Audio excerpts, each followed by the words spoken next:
안녕하세요. 공대가 좋아 시즌2 MC 최정문입니다. 이곳은 서울공대 301동 3층에 있는 해동학술정보실입니다. 새 학기가 시작된 만큼 학생들이 굉장히 마음을 먹고서 열심히 뭔가를 공부하고 있는데요. 그럼 이 학생들은 어떤 전공을 공부할까요? 네, 바로 전기정보공학부입니다. 1946년 전기공학과로 출발한 이 학부는 90년대에 전기, 전자, 제어계측공학 이렇게 세 학과를 합쳐서 전전제라는 이름으로 유명했는데요. 그럼 오늘 찾아올 학생들은 과연 어떤 궁금증을 가지고 찾아왔을까요? 지금부터 저와 함께 만나보시죠.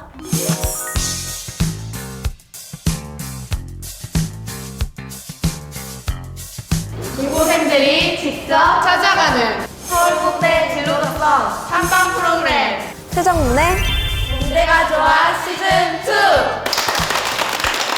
안녕하세요, 여러분. 안녕하세요. 네, 반갑습니다. 오늘은 찾아온 손님들이 모두 다 여학생이네요. 여학생들이 이렇게 많이 있으니까 굉장히 화사하고 봄하고 잘 어울리는 것 같아요. 오늘 이렇게 대전 전민고등학교의 싹 동아리 친구들이 찾아와 줬는데요. 멀리에서부터 오시느라 정말 수고 많았습니다. 그럼 오늘 여러분들은 어떤 학과 때문에 찾아왔죠? 전기정보공학부요. 네, 맞습니다. 오늘 여러분들에게 소개해드릴 학과는 전기정보공학부인데요. 전기정보공학 하면은 떠오르는 이미지들이 있을 것 같은데 얘기해볼 친구 있나요? 저는 스마트 그리드가 생각나요. 집에서 흔히 볼 수 있는 가전제품이 떠올라요. 네, 여러분들의 답변을 들어봤는데요. 전기정보공학에 대해서 간략하게 소개를 하면 우리가 집에서 늘 접하는 가전제품은 물론이고 초고속 무선통신, 전력 시스템, 그리고 공장 자동화까지 우리 일상생활을 넘어서 대부분의 융합 산업에서 필요로 하는 그런 기초학문이라고 할 수 있습니다. 자, 그럼 시즌2의 새로운 코너죠. 선배님 알려주세요 코너로 이동을 해볼 건데요. 저쪽에 여러분들의 선배님들이 앉아 계십니다. 바로 만나볼까요? 안녕하세요. 안녕하세요. 네, 먼저 두 분 간단한 소개 부탁드릴게요. 네, 저는 전기정보공학부 1, 2학번 전유림입니다. 네, 저는 1, 1학번 윤재영입니다. 네, 오늘도 역시 저희 제작진이 재미있는 질문을 하나 뽑아왔는데요. 서울대학교 캠퍼스 내에 데이트하기 좋은 장소가 어디가 있을까요? 캠퍼스가 워낙 예뻐서 하나 꼽기 어려운데 굳이 꼽자면 버들골? 버들골이 좋을 것 같아요. 네, 버들골이 굉장히 캠퍼스 내에서 예쁘기로 유명한 장소인데 이걸 보고 계시는 미래의 후배님들도 꼭 가보셨으면 좋겠네요. 그럼 이제 학생 여러분들이 준비한 질문을 들어볼 건데요. 대전 전민고 학생 두 분이 대표로 질문을 하도록 하겠습니다. 지금까지 대학 생활하시면서 후회했던 적이나 아쉬운 점이 있으신가요? 제 경우에는 기초 과목인 수학하고 물리를 약간 미흡하게 공부하고 입학한 점이 후회가 되는데요. 제가 정시로 학교에 입학을 하게 되어서 수능 공부에 치중해서 짧은 시간 동안 주어진 객관식 문제를 푸는 거에 집중을 해서 공부를 했어요. 그런데 대학교에 입학하고 나니까 깊은 문제를 장시간 고민하고 문제를 푸는 것도 중요하더라고요. 그래서 처음에는 그런 풀이 방법에 익숙하지 않아서 조금 고생을 하기도 했는데요. 저는 수능 공부도 물론 중요하긴 하지만 깊은 문제를 장시간 고민해서 푸는 것도 굉장히 중요하다고 생각해요. 그런 것들이 논술이나 면접에서 기출이 되기도 하고요. 고3 때 서울대 전기정보공학부에 진학하기 위한 선배님만의 특별한 노력이 있으셨나요? 네, 아시다시피 가장 기본적으로 공부에 열중을 했는데 특히 수학이랑 과학의 이해도를 높이기 위해서 더 수학과 과학 공부를 더 열심히 했어요. 특히 과학 공부를 할 때는 한 과목을 공부할 때 다른 과목의 개념을 더 접목시켜서 공부하려고 노력했고요. 또 이제 과학 잡지를 정기적으로 구독하면서 과학 기술의 최신 동향을 알 수도 있었고 또 그게 대학을 입학할 때 포트폴리오 작성하는데 많이 도움이 됐던 것 같아요. 네, 이렇게 학생들의 질문이 모두 끝났는데요. 오늘 함께한 소감이 어떠신가요? 저는 고등학교 친구들을 만나니까 제 고등학교 때 생활이 생각나서 좀 더 공부를 열심히 했던 그런 추억들이 생각이 나네요. 저는 오랜만에 사촌동에서 만난 것 같아서 기분이 좋았고요. 또 공부 열심히 하셔서 이 좋은 자리에서 또 만날 수 있으면 좋겠습니다. 네, 알겠습니다. 학생 여러분, 오늘 이 자리에 나와주신 두 선배님들에게 다시 한번 박수 부탁드리고요. 네, 그럼 이제 여러분들이 만나 뵙고 싶어하는 교수님을 만나보도록 하겠습니다. 네, 여러분들이 전기정보공학부가 어떤 전공인지 알아볼 수 있는 미니 강연 시간이 왔는데요. 네, 바로 교수님을 불러볼까요? 네. 다 같이 하나, 둘, 셋. 서정문 교수님 나와주세요.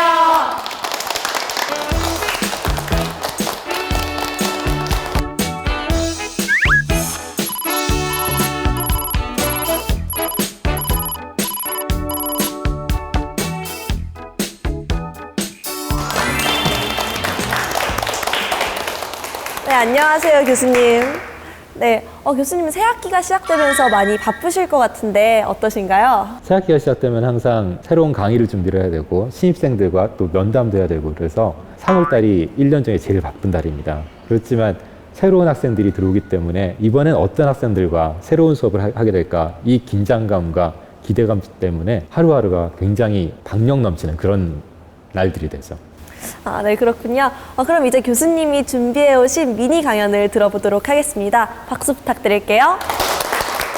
멀리서 오시느라 수고 많으셨습니다. 우리 학부 전기정보학부는 한마디로 표현하자면은 빛과 소금이라고 이야기할 수 있습니다. 성경 말씀을 인용한 듯한데요. 이 세상에서 빛과 소금의 역할은 어디에나 있어서 이 세상에 가장 필요한 존재들이죠. 이 세상을 밝히는 빛, 그리고 음식의 짠맛을 만드는 소금. 여러분이 현재 촬영하는 이 장소에도 사방에 빛이 있습니다. 이 빛은 바로 전기로 만들어지죠. 여러분들이 가지고 있는 핸드폰들, 스마트폰들, 모든 기기들은 정보를 나릅니다. 이게 바로 세상의 소금 같은 역할입니다. 그래서 저는 전기정보공학부를 세상의 빛과 소금이라고 정의하고 싶습니다. 조금 더 자세한 연구 분야들을 살펴보죠. 전기 분야에서는 여러분들이 매일매일 쓰는 전기에 대한 모든 것을 다룹니다. 발전, 그리고 이 발전한 전기들을 세상으로 나눠주는 배전. 또 여러분들 알다시피 낮에는 전력량이 많이 필요하지만 밤에는 전력량이 덜 필요하죠. 이런 것들에 대한 전력 시장, 이런 다양한 부분들이 전기공학에서 다루는 부분입니다. 아까 한 학생이 지적해줬죠. 스마트 그리드 역시 전기공학의 분야입니다. 전자공학은 굉장히 분야가 넓은데요. 제가 담당하고 있는 의용생체공학도 전자공학 일부고요. 여러분들이 매일매일 쓰고 있는 반도체 기기들 모두 다 전자공학의 분야입니다. 혹시 옛날에 TV 기억나세요? 배불뜨기 TV. 이런 것들이 LCD라든지 LED, PDP TV로 바뀔 수 있었던 것이 바로 전자공학의 힘입니다. 제어공학에서는 모든 수치로 표현할 수 있는 다양한 데이터를 관리를 합니다. 예를 들면은 전철의 문이 자동으로 여닫히고 자동으로 출발하고 이런 것들. 또한 산업계에서는 다양한 로봇들을 활용합니다. 로봇이 움직이려면은 이쪽 로봇이 움직이면서 저쪽 로봇이 정확하게 맞춰져서 움직여야겠죠. 그래서 하나하나들의 그런 단위들을 어떻게 하면 움직여야 할 것인가. 여러분들 비행기가 이렇게 떠오르는 게 너무 신기하지 않습니까? 조종사가 그 떠오르는 상태의 모든 걸 다 조종할 수는 없습니다. 떠오르는 순간에 엔진 출력, 날개 각도 이런 것들도 전부 다 제어공학에서 수치로 표현해서 조절하는 것들입니다. 컴퓨터 연구 분야에서는 여러분들이 컴퓨터공학부라는 학부가 있는 것도 아실 겁니다. 컴퓨터공학부에서는 컴퓨터를 어떻게 하면 잘 활용할 수 있을 것인가를 주로 연구합니다. 즉 컴퓨터 소프트웨어라든지 여러분들이 사용하는 유저 인터페이스라든지 이런 것들을 중점적으로 개발하는 반면에 저희 전기정보학부에서 컴퓨터 연구 분야는 그런 컴퓨터공학부에서 개발할 수 있는 기초를 만든다고 생각하시면 됩니다. 즉 여러 CPU들을 어떻게 하면 한꺼번에 돌릴 수 있고 큰 데이터를 어떻게 하면 고속으로 찾아내고 어떻게 하면 최적화된 데이터를 제시를 하고 또한 이 엄청난 데이터를 어떤 식으로 저장을 할지 이런 하드웨어적인 기반을 주로 연구한다고 생각하시면 됩니다. 제가 여러분들께 오늘 소개해드리고 싶은 책은 소설책입니다. 굉장히 재밌는 소설이고 저는 이 책을 한 10편 넘게 읽은 것 같아요. 로버트 하인라인이라는 SF 작가의 여름으로 가는 문이라는 책입니다. 제가 이 소설에서 굉장히 놀랍고 감명 깊게 지금도 생각하는 부분들은 1955년작인 이 소설 안에 이미 자동제도기, 그리고 로봇 청소부, 수면인간, 그리고 타임머신 기술 이런 것들이 이미 다 예측이 되어 있습니다. 많은 학생들이 저한테 질문합니다. 앞으로 유망한 기술이 무엇일까요? 네, 세상에 새로운 것은 없습니다. 이미 많은 SF 소설에 다 나와 있습니다. 여러분들이 스타워즈 영화를 재밌게 보셨다면 스타워즈 안에 있는 여러 가지 기술들이 바로 우리가 미래에 누릴 수 있는 그런 기술들이고 그 기술들이야말로 전기정보공학부에서 하나씩 구현해 나갈 수 있는 기술들입니다. 네, 이렇게 미니 강연을 마쳤는데요. 이제 좀 편안한 자리로 옮겨서 학생들이 준비해온 질문을 들어보도록 하겠습니다. 네. 교수님, 연구활동 이외에 따로 즐기시는 취미 생활이 있으신가요? 학생 때는 책 읽기랑 음악을 굉장히 즐겼는데요. 요즘은 시간이 좀 모자라서 많이 못 읽는 편이고요. 주로 음악을 많이 듣습니다. 모차르트랑 바하를 많이 듣는데요. 둘 다 공부에는 꽤 도움이 됩니다. 네, 학생들이 질문을 하기에 앞서서 제가 먼저 교수님께 질문을 드릴 건데요. 교수님은 2008년도에 대학병원 안과 전문의로 계시다가 공대 교수로 탈바꿈한 첫 사례로 굉장히 유명하신데요. 어떤 계기로 지금의 전공을 선택하게 되셨나요? 제가 고등학교 때까지 앞으로 전자공학을 공부하겠다라고 계속 생각을 했었습니다. 우연하게 병원을 좀 다니다 보니까 의사들이 충분히 설명을 안 해주더라고요. 그래서 차라리 내가 내 병을 치료하자. 나는 오기가 생겨서 고3 때 갑자기 의대로 진학을 하게 됐어요. 근데 의대에 갔더니 공부할 양은 너무너무 많고 시간이 짧아서 원래 저는 공부를 하면은 그걸 이해하고 응용하는 것을 즐겨 했었습니다. 그럴 시간이 부족한 거예요.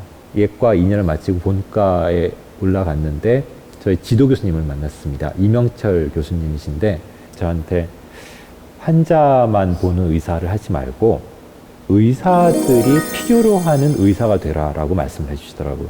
그때는 그게 무슨 말씀인지 제대로 이해를 못했습니다.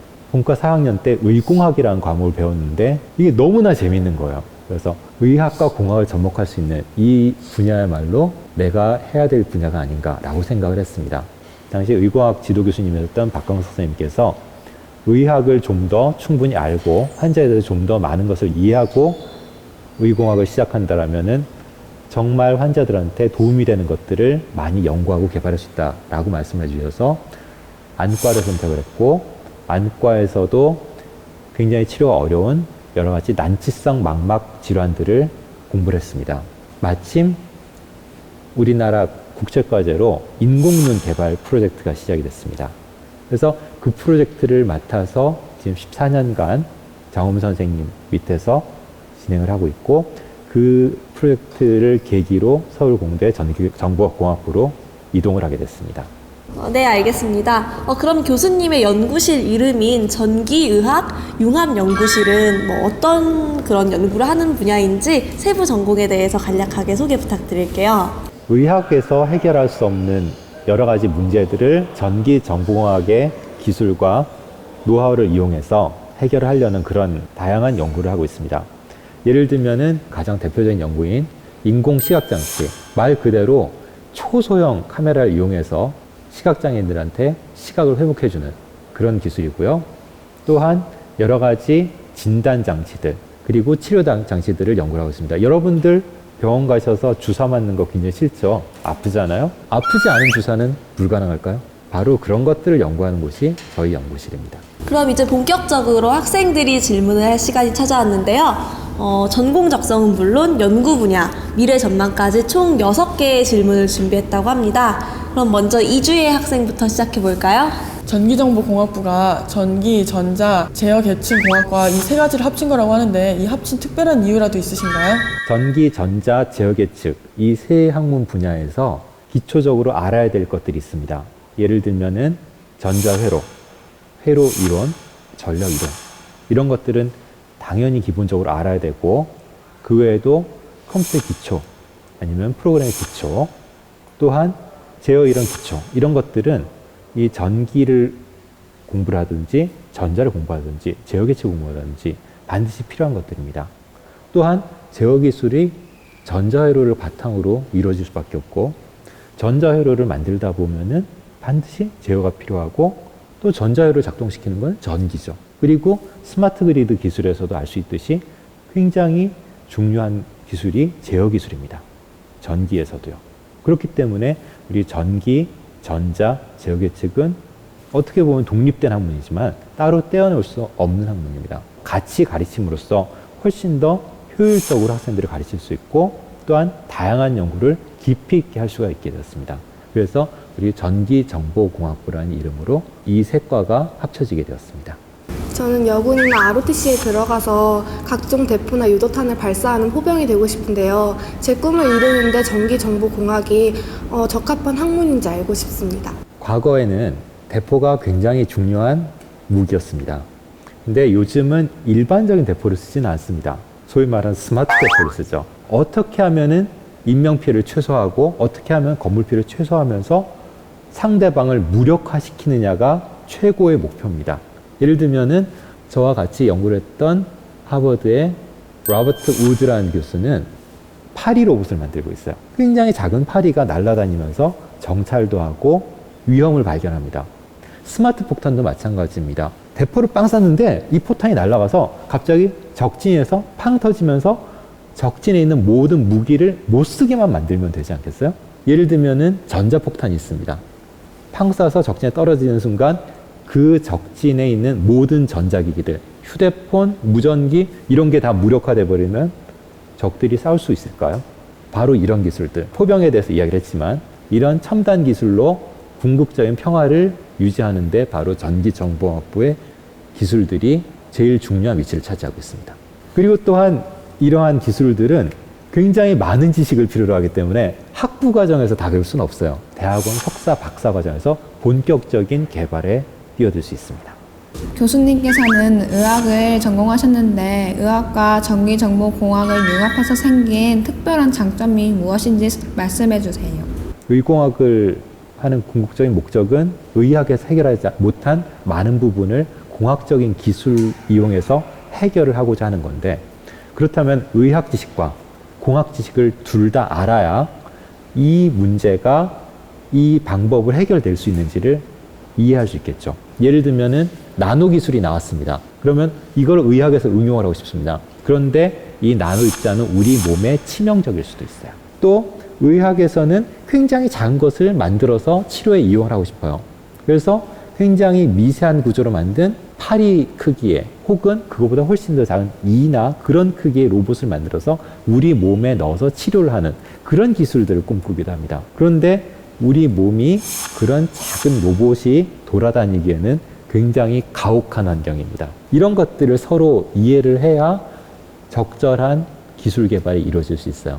그렇기 때문에 제 자신이 이건 된다 안 된다를 1차적으로 판단할 수 있기 때문에 훨씬 더 성공 가능성이 높은 연구들을 할 수 있고 훨씬 더 연구 진척이 빠릅니다. 그게 바로 의학과 공학을 둘 다 공부한 사람이 연구에 뛰어들었을 때 가지는 가장 큰 장점이라고 생각합니다. 현재 교수님이 연구하고 계시는 전자인공망막의 기술 원리와 한계점을 설명해 주세요. 저희 연구실에서 개발하고 있는 인공망막의 모식도입니다. 이쪽에 보면 눈 단면이 있습니다. 카메라의 렌즈에 해당되는 각막과 카메라의 조리개에 해당되는 홍채가 있습니다. 그리고 카메라의 필름 부분에 해당되는 망막이 있습니다. 이 망막의 기능은 눈 안에 들어온 빛을 신경 전기 신호로 바꿔서 우리 뇌로 전달해 주는 겁니다. 그래서 이건 안경 프레임에다가 이런 카메라를 장착을 하고 이 카메라로 영상을 얻고 영상을 전기 신호로 눈 안에다가 전달하는데 여기는 무선 통신 기술이 필요하겠죠. 그리고 눈 안에 아주 작은 반도체 칩이 들어있고 자극 전극이 들어있어서 망막을 자극을 하게 됩니다. 그렇지만 가장 큰 문제는 이 망막이라는 게 신경 조직인데 두께가 0.1mm에서 0.2mm 밖에 안 되는 굉장히 약한 조직입니다. 거기다가 단단한 반도체를 붙여야 됩니다. 어떻게 하면 안전하게 그리고 오랫동안 눈 안에다 이런 전자칩을 넣어놓고 있을지가 제일 큰 문제입니다. 저희 목표는 최소한 10년은 버텨야 되지 않겠느냐. 두 번째로는 지금 개발되어 있는 전자칩 기술보다 5년, 10년 후엔 더 좋은 칩 기술이 나올 텐데 그러면 기존에 있는 칩을 안전하게 빼내고 새로운 칩을 안전하게 넣을 수 있어야 됩니다. 그런데 그것도 결국 쉽진 않죠. 그래서 이런 두 가지가 현재까지의 인공망막 기술의 가장 큰 난제입니다.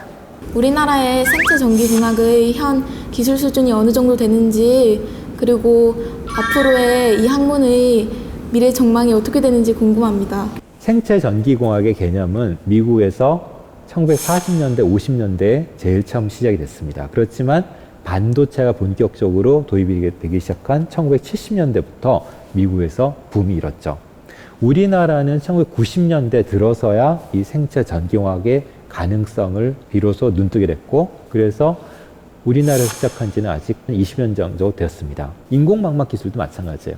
독일이나 미국이 30년 전에 시작을 했어도 우리가 늦게 시작한 후발주자임에도 불구하고 우리 기술이 독일, 미국 기술보다도 더 나은 부분들이 있습니다. 바로 이런 것이 최첨단 전기전자공학 기술들이 필요로 하기 때문이죠. 앞으로 적어도 50년 동안은 계속해서 발전하는 상승 곡선을 그리리라고 생각합니다. 여러분들이 생각할 수 있는 그 모든 것들이 다 이루어질 수 있습니다. 예를 들면 스타워즈에서 다스베이더와 루크가 싸우다가 루크 한쪽 발을 잃습니다. 그래서 우주선에 돌아와서 치료받으면서 인공팔로 바꿔 끼우죠. 이런 인공팔 기술도 바로 생차 전기공학 기술이고, 최근에야 이 손가락들이 하나하나 다 움직이고 뜨겁다 차갑다라는 감각까지도 느낄 수 있는 그런 인공의수들이 개발되기 시작했습니다. 여러분들이 대학교 들어와서 대학원 그리고 석사, 박사, 연구원을 할 때쯤 바로 이런 기술들이 성숙되고 실제로 환자들한테 큰 혜택을 줄 수 있는 그런 시점이 되리라고 생각합니다. 전기정보공학부에서 의료 분야뿐만 아니라 어떤 분야와도 융합이 가능할까요? 고 백남준 씨께서 보여주셨던 비디오 아트가 바로 전기정보공학부의 기술을 이용한 예술이었죠.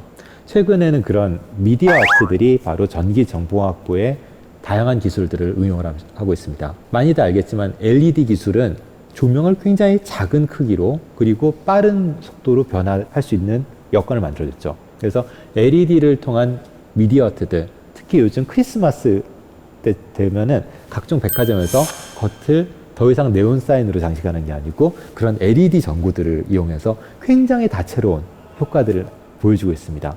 그뿐만 아니고 미디어월이라고 그래서 앞에 사람 움직이면 똑같은 모션을 취하는 그런 것들도 나타나고 있죠. 앞으로 당분간 이 미디어 아트들은 전기정보공학부의 발전에 따라서 이 미디어 아트들의 발전도 무궁무진하게 다양해질 것입니다. 네, 엄재희 학생의 질문까지 모두 다 들어봤는데요. 혹시 답변하기 어려운 질문이 있으셨나요? 다들 굉장히 수준 높은 질문을 해주셔서 어느 범위까지 이야기를 해야 될지 굉장히 고민이 많았습니다. 조금 더 자세히 이야기하면 이거는 대학생 아니면 대학원생 강의 수준의 이야기가 될 수도 있고요. 그래서 오늘 질문에서 해결하지 못한 많은 부분들을 여러분들이 직접 공대에 들어오셔서 해결하시기 바랍니다. 네, 알겠습니다. 그럼 학생들이 가장 궁금해하는 질문 중 하나일 것 같은데요. 그게 바로 졸업 후의 진로라고 생각하거든요.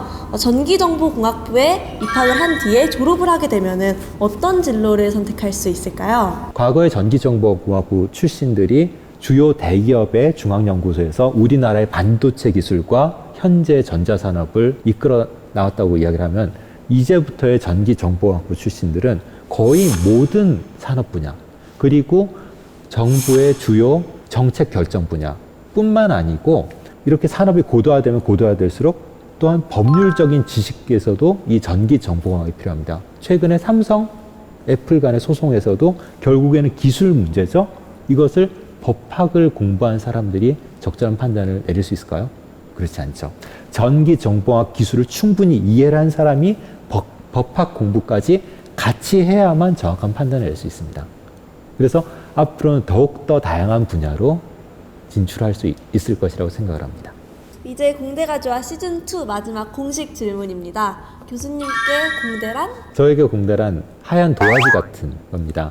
공학이란 이 세상에 없는 것을 새로이 창조해내는 학문입니다. 여러분들이 공학을 선택하면은 여러분 앞에는 하얀 도화지가 있습니다. 거기에 어떤 그림을 그려낼 것인지는 여러분들의 몫이고, 아는 만큼 다양한 걸 그려낼 수 있겠죠. 그래서 저에게 공대는 하얀 도화지라고 생각합니다. 오늘 이렇게 학생들과 대화를 나눠보셨는데요. 소감이 어떠신가요? 이제 곧 들어올 신입생들과 대화를 하는 것 같아서 굉장히 가슴 벅찬 경험이었습니다. 내년 혹은 내후년에 관악에서 같이 공부를 할 수 있으면 좋겠습니다. 네, 알겠습니다. 오늘 이렇게 늦게까지 참석해준 학생 여러분들 정말 감사드리고요. 또 늦은 시간에도 불구하고 정말 열심히 답변해주신 교수님께도 감사의 인사를 드립니다. 앞으로 하시는 모든 일들, 연구에 있어서 많은 성과 있으시길 바라겠습니다. 네, 감사합니다.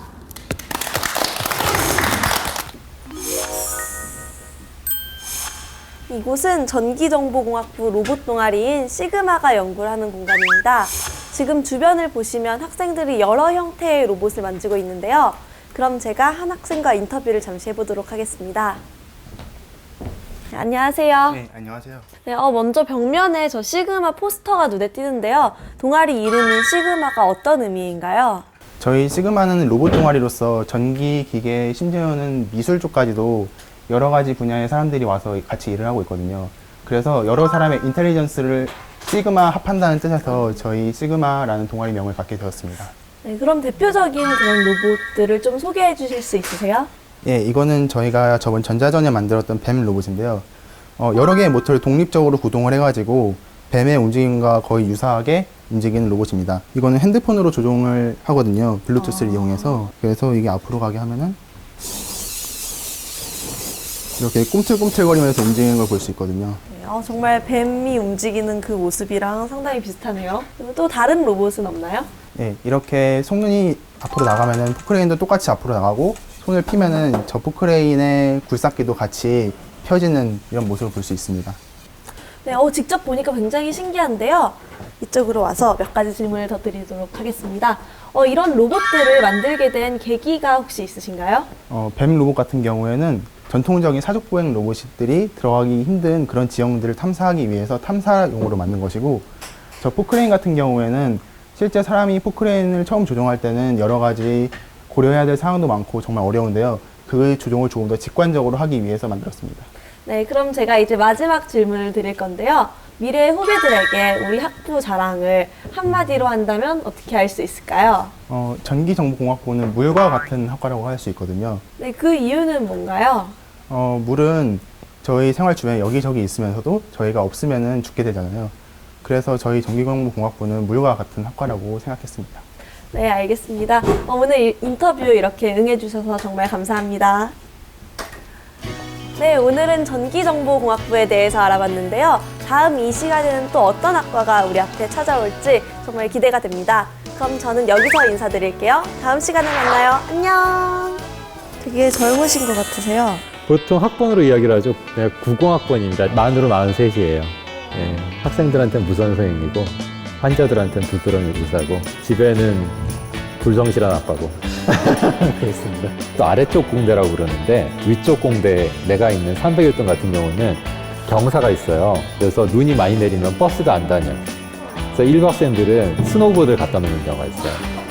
공대와 조합 시즌 2. 구체적으로 전기정보공학부에서 무슨 일을 하는지 알 수 있었고 또 우리나라가 얼마나 발전했는지 알 수 있어서 굉장히 뿌듯했어요. 교수님께서 연구하시는 여러 분야에 대해서 자세히 알 수 있어서 좋은 기회였다고 생각하고 꼭 서울대에 와서 교수님을 다시 뵙고 싶어요.